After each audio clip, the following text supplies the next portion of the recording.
Hommage à Abidjan avant de se rendre à Séguéla, dans le nord-ouest du pays, d'où est originaire sa famille. Le football africain a un nouveau patron. Patrice Motsepe a été élu par acclamation président de la Confédération africaine de football.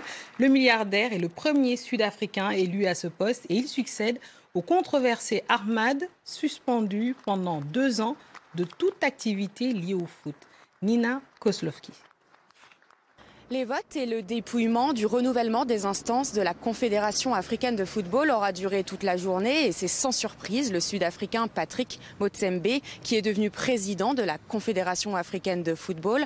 Sans surprise parce qu'il y a quelques jours déjà, tout le monde s'est rangé derrière la candidature de cet entrepreneur milliardaire sud-africain qui est notamment le favori de Gianni Infantino, le président de la FIFA. Pourquoi ? Eh bien tout simplement parce que Patrick Motsepe représente une nouvelle image, pourrait apporter du sang neuf au sein de cette instance. Il n'a jamais eu de poste à responsabilité au sein de la CAF et il pourrait éventuellement attirer de nouveaux sponsors et de nouveaux investisseurs sur le continent. Je vous propose tout de suite d'écouter les réactions à la sortie des votes.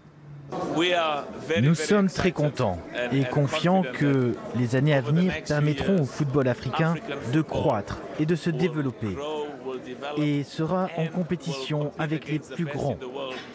Cette stratégie repose en partie sur la compétitivité mondiale du football africain et sur son autonomie. Je suis sûr que cette unité que le congrès de la CAF a démontrée aujourd'hui va faire en sorte que le football africain puisse briller encore beaucoup plus sur la scène mondiale. Il y a beaucoup de travail, le docteur Motsepe vient de le dire. Le travail commence aujourd'hui. La FIFA est là pour soutenir, pour supporter, pour aider, pour faire partie d'une équipe gagnante. Les défis à relever sont effectivement très nombreux. Il s'agira d'abord de redorer l'image de la CAF entachée ces dernières années par des affaires de malversation financière. Il s'agira également de développer le football africain au niveau économique, mais aussi au niveau des infrastructures. Et puis il s'agira aussi de lutter contre la fuite des jeunes talents à l'étranger.